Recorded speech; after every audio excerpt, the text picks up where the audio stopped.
संवाद उपनिषद श्रृंखला में आज का विषय समूह संवाद मीडिया संप्रेषण भाग 40। पहली चीज इच्छा, दूसरी चीज टारगेट, गोल क्या है, मुझे क्या अचीव करना है, और तीसरी चीज उसके पीछे मेरी नियत क्या है, भावना क्या है। मैं किसी का शुभचिंतक बन रहा हूँ, किसी की मदद करना चाह रहा हूँ या किसी की टांग खींचना चाह रहा हूँ, कुछ तो मतलब होगा उसका। उसके बिना हम कम्युनिकेट क्या करेंगे। फिर आपको यह भी देखना पड़ेगा कि मुझे कम्युनिकेट किसको करना है। हम उसके शरीर को भी कम्युनिकेट नहीं कर सकते, उसके दिमाग को भी कम्युनिकेट नहीं कर सकते। यह वापस वही बात लागू हो रही है जिस बात को आप अपने ऊपर लागू करके कम्युनिकेशन में उतर रहे हो। वो सामने वाले जो रिसिपिएंट हैं उस पर भी वही लागू होगी। आप शरीर से बोल रहे हैं, अनुभव कर रहे हैं, आप गेस्चर से कम्युनिकेट कर रहे हैं। सामने वाला जो है वह भी आपके गेस्चर से कम्युनिकेट कर रहा है, रिसीव कर रहा है, पर शरीर से कर रहा है। आप दिमाग को काम लेंगे, आप भाषा को काम लेंगे, सामने वाला भी दिमाग से उसको डिकोड करेगा। दिमाग का काम है तर्क करना, आर्ग्यूमेंट करना। वह 10 गलतियां पकड़ेगा। अगर आप दिमाग से कम्युनिकेट करने का प्रयास कर रहे हो किसी को, तो सामने वाले के दिमाग से टकराकर वापस वह बात आपके पास लौट कर आ जाएगी। आप चाहते हो आपके कम्युनिकेशन का प्रभाव उस पर पड़े, तो आप शरीर दिमाग दोनों को बाहर कर दो, मन से बोलो। सबसे पहला प्रश्न है, आप मन से बोलो। सामने वाले के मन को छूना पड़ेगा। अगर आप सक्सेसफुल हैं तो आपकी बात उसकी समझ में आ जाएगी, उसके मन में उतर जाएगी। नहीं तो आपकी बात वे जैसे अखबार जैसे पढ़कर फेंक कर चले जाते हैं वैसे चले जाएंगे। 2 दिन बाद किसी को याद नहीं रहेगा आपने क्या कहा। माध्यम कोई भी हो, टीवी हो, डिजिटल हो, अखबार हो, लागू सब पर यही होगा। मैंने अपने शरीर का उपयोग किया, मैंने अपने दिमाग का उपयोग किया, मैंने अपनी भावनाओं का, अपनी अभिव्यक्तियों का, जो मेरे बीच का स्तर है, अनुभव है, अनुभूतियां हैं, सबका उपयोग किया और सामने वाले ने भी उन सब का उपयोग किया। मैं कौन हूं और सामने वाला कौन है, कम्युनिकेट कौन कर रहा है, किसको कर रहा है। आप वापस उस तस्वीर पर खड़े होकर अपना आकलन करें। प्रकृति में एक नियम है, जैसे मैंने पहले कहा, एक मैटर है, एक एनर्जी है। मैटर में गति नहीं है, गति एनर्जी में है। पुरुष में गति नहीं है, प्रकृति में गति है। ब्रह्म में गति नहीं है, माया में गति है। ठीक, अब इस गति का अर्थ कहाँ लगाया जाए। गति का अर्थ है किसी चीज का अपने स्थान से दूर जाना, उसको हम गति कहते हैं। जब हम कोई बात कह रहे हैं तो मेरी एनर्जी कम होती है, काम आ गई। समझो गति का अर्थ क्या है। जिसकी जितनी तेज गति है उसकी उम्र उतनी ही छोटी है। अखबार की उम्र ज्यादा क्यों है? क्योंकि उसमें गति नहीं है, उसमें स्थायी भाव है। यह आप इधर से बोला और आवाज गायब हो गई। उसके बाद ढूंढो उस आवाज को, मैंने क्या बोला, पकड़ सकते हो क्या उसको वापस? खत्म। बहुत अल्प जीवी है गति। सांप बहुत लंबी उम्र नहीं जी सकता, अजगर जी सकता है। हम समझे इस गति को भी।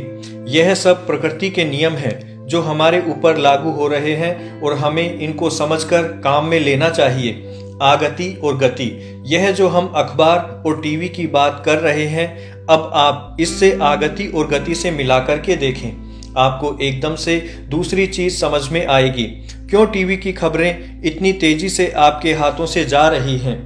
अगर उसमें एक चीज गलत चली गई, वो भी तो इतनी तेजी से चली गई, आप उसको विड्रा कर सकते हो क्या? तो विड्रा क्या, 10 बार भी विड्रा करो। जरूरी नहीं है वही बात और वही सारे लोग जिन्होंने पहली बार आपकी गलती को सुना।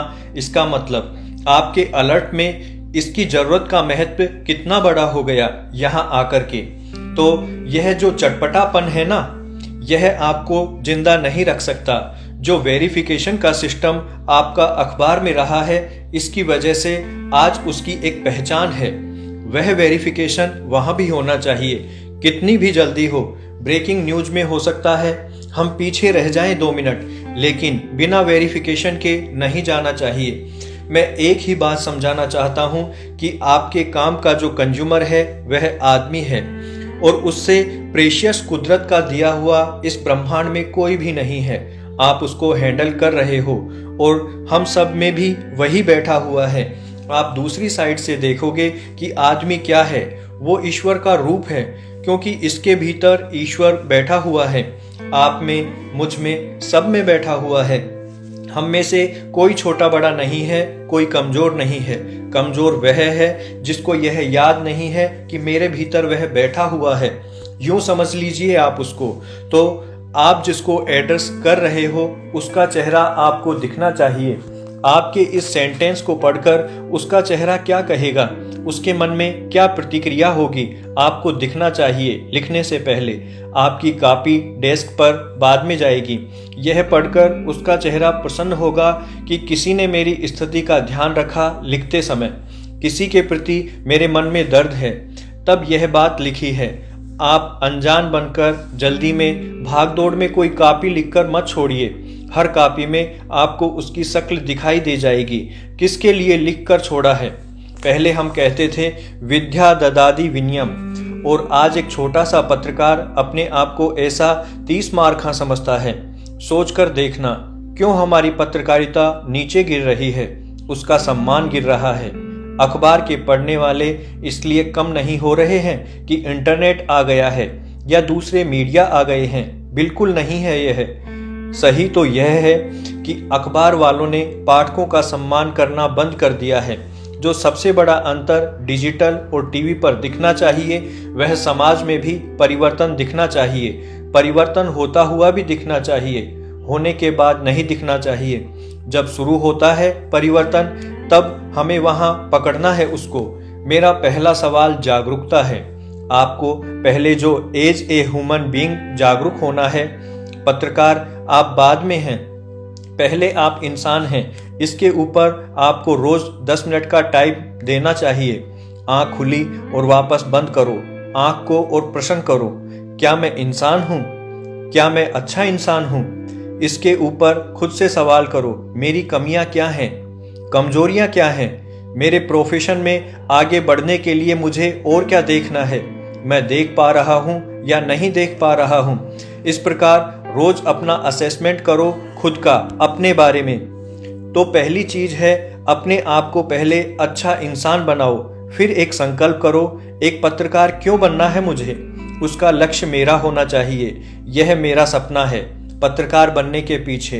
अगर सपना नहीं है तो भूल जाओ, पत्रकार नहीं बनोगे। नौकरी करोगे अखबार के दफ्तर में, नौकरी करो। समाज आपको रिकॉग्नाइज नहीं करेगा कि आपके यहाँ एक ऐसा पत्रकार भी है। आप सब याद करके देख लो, जो नियमित लिखते हैं, जनता की आवाज़ को लिखने वाले ही पत्रकार हैं। उन सबको लोग अपने इलाके में उनके नाम से जानते हैं, उनकी कलम का इंतजार करते हैं कि वापस अगला लेख अब उनका कब आ रहा है। इसको समझो। अगर मेरे भीतर कृष्ण है तो उसको जगाओ, और वह यही तो करता है। उसके बाद उसको करने को 2 ही काम हैं। आपको ये तो समझना पड़ेगा कि मैं शरीर को काम में लूं। मैंने अभी आपको यही तो कहा, मैं शरीर नहीं हूं। जब आप सुबह 10 मिनट बात करो खुद से, इस बात को दोहराएं, मैं शरीर नहीं हूं। शरीर की उम्र है, उसके बाद समाप्त हो जाएगा। मैं मरने वाला नहीं हूं, मेरी आत्मा अमर है। शरीर में रहता हूं और मैं सामने वाले की आत्मा को सर्व कर रहा हूं। उसके भी शरीर को, समाज को सर्व नहीं कर रहा, व्यक्ति सह सर्व कर रहा हूं। हर व्यक्ति आपकी लाइनों का अलग अलग अर्थ लगाकर समझता है।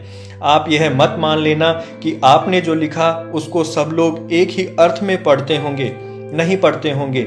हम यहाँ इतने बैठे हैं, हम भी अलग अलग अर्थों में पढ़ेंगे। सबकी दृष्टि अलग अलग है, सबके अपने व्यक्तित्व अलग अलग हैं। एकत्व तो ला ही नहीं सकते, प्रकृति का नियम है। सबके अपने अपने वर्ण हैं, कुदरत के वर्ण हैं। दूसरी बात, ये जो हमारे शास्त्र, यह जो बीच बीच में बोल जाता हूँ, यह अनावश्यक नहीं है। जो वैज्ञानिक तथ्य हमारे शास्त्रों में है, हमें उनका भी ध्यान रखना चाहिए, उनको प्रमोट करना चाहिए नई पीढ़ी के बीच में।